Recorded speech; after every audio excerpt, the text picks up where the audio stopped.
Hi ladies, hope you guys are having a good day. It's a beautiful day. This is Thursday. It's a beautiful day.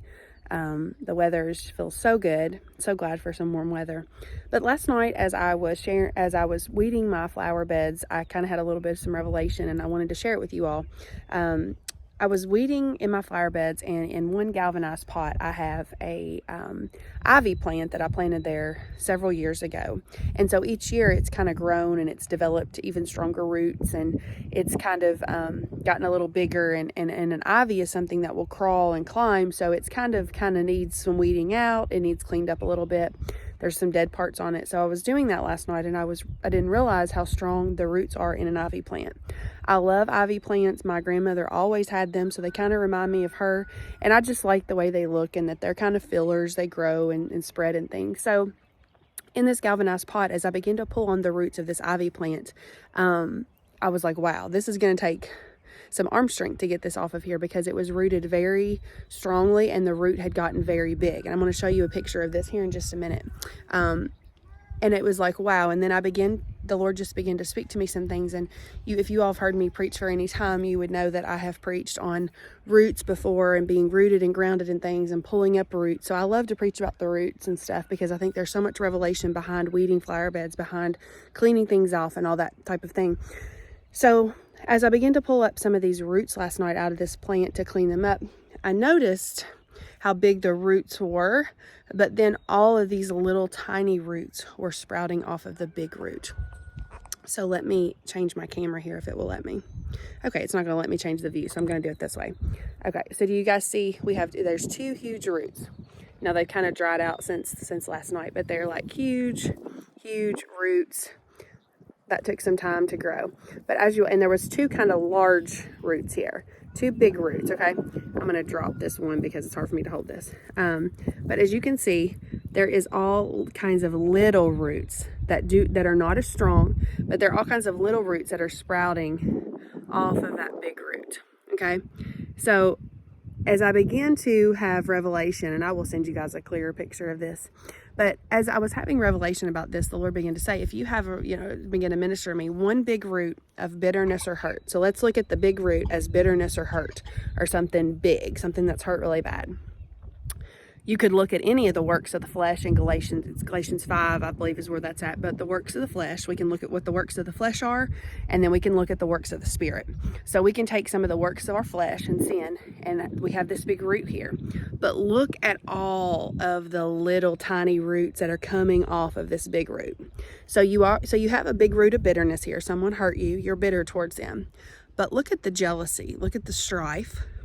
Look at that little root of that passive-aggressive cold shoulder that you pass them every time that you see them, but yet you're shouting in church and you say you're in personal relationship with Jesus. What about this big root of somebody that did you wrong and it was hurtful? And I understand it was hurtful. We have all had those seasons. But yet you've let all these other little things sprout from that. Because it's not just that somebody hurts you or that there's unforgiveness. There's things that come from that. The way we treat that person, the way we may even feel about that certain kind of situation. Maybe it's relationships or love or, men or women or children or whatever it is that you've had a bad experience in, your finances, whatever it may be. Things begin to sprout off of the big problem, okay? Things will begin to sprout off of them. Someone's broke your heart and you don't trust them and they did you wrong. You say you've forgiven them, but what about there's jealousy here. I see jealousy. I see untrustworthy. I see strife. All of these little things that sprout from the big hurt. And guess what happens? Come on, somebody. When I pulled this big thing up, all the little ones are removed. So if you can get to the base of the problem, all the little things will go because they're attached to the big hurt.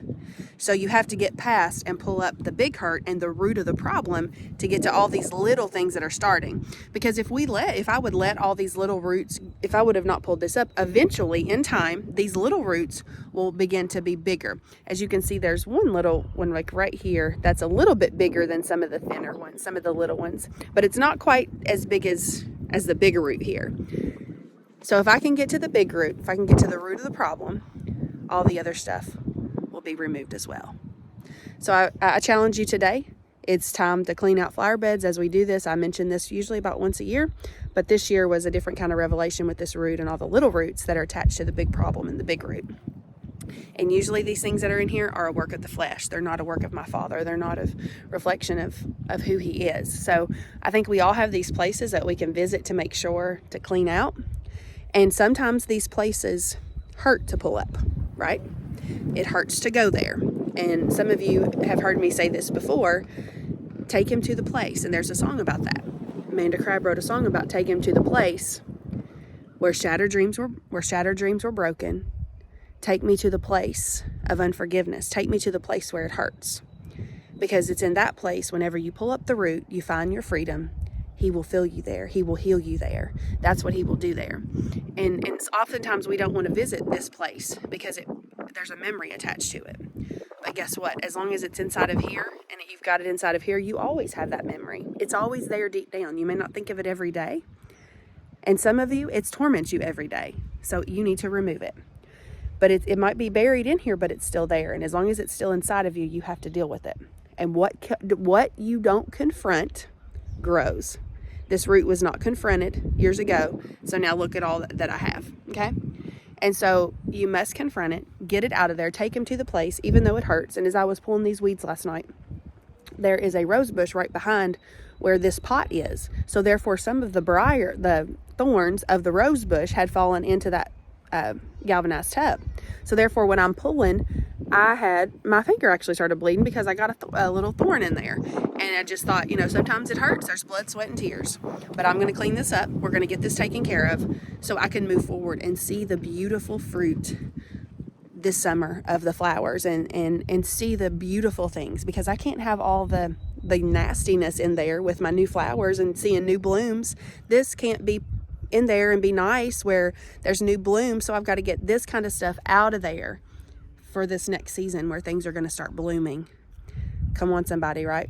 So I just wanted to share that with you guys today. I hope it helps somebody. I hope it encourages somebody. So let's visit inside. Let's make sure there's not any of these nasty things growing inside of us, because look at all the little roots that come off of the big roots. Not to mention you pass it down to your seed, down to your kids. You're harboring that inside of your space, inside of your home. And we sure don't want our children to deal with this when I could have pulled it up, right? So let's think about that today. I love you guys. Have a wonderful and blessed day.